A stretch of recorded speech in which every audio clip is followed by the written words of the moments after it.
Jessica Frost Ballas here with a video for lawnfawn.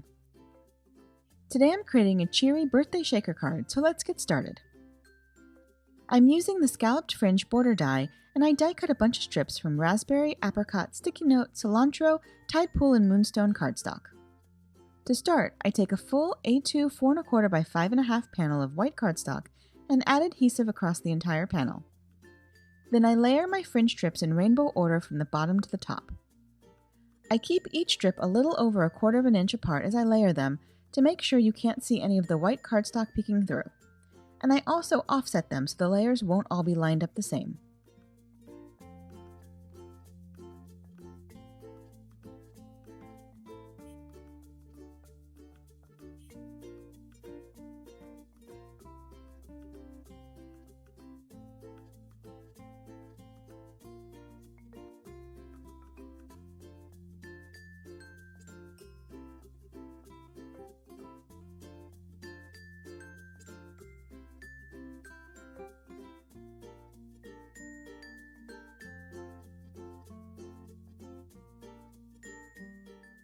Once I reach the top, I add the stitch strip to the top of the panel to give it a little bit of a finished look.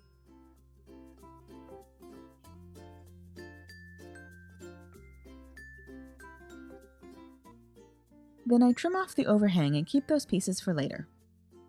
I carefully fold the panel down between the 4th and 5th fringe layer. Then I cut between the two layers. Folding between the layers just helps to make sure I don't accidentally cut any of the fringe off.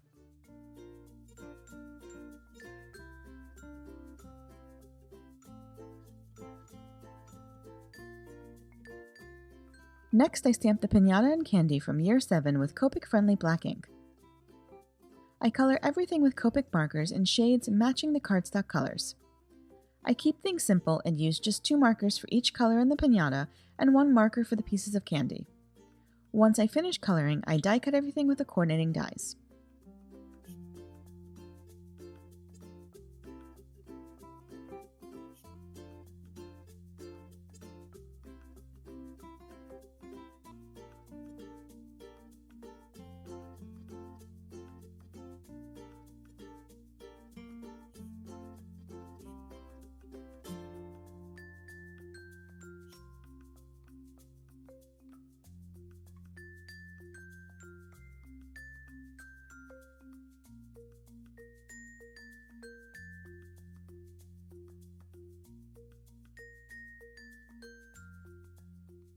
Then I add adhesive to the bottom of another A2 panel of white cardstock.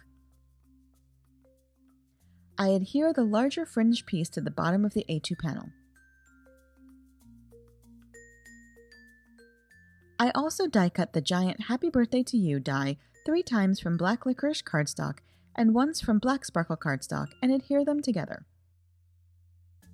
I place the sentiment on the card to use as a reference and then glue a few of the candy pieces across the fringe like they're cascading down from the top left corner. For my shaker piece, I'm using a shaker pocket, but you can also use regular acetate and score and fold 1/4 inch on each side.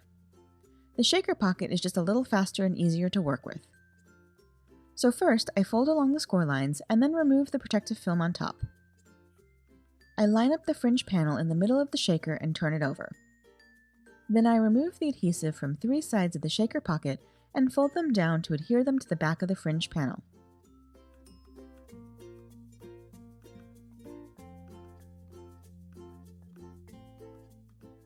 Now I can fill my shaker.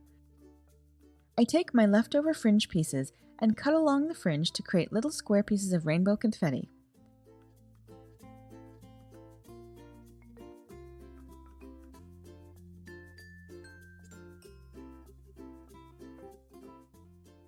I add them to the shaker along with the rest of the die cut and colored candy pieces.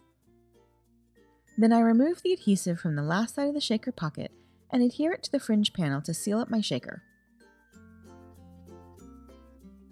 I take the smaller fringe piece that I cut off the larger piece and add adhesive to the back of the white cardstock. Then I adhere that to the top of my shaker. I like that the fringe is both on the inside and outside of the shaker to give it a little extra interest. Then I adhere the giant die-cut sentiment to the shaker.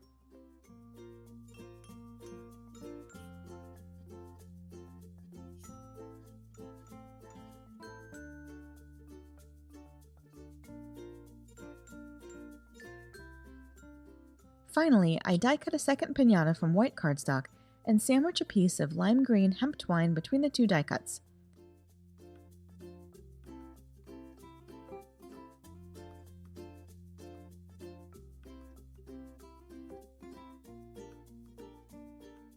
I add a little glue under the top green fringe layer and slide the string under the fringe to hold it in place.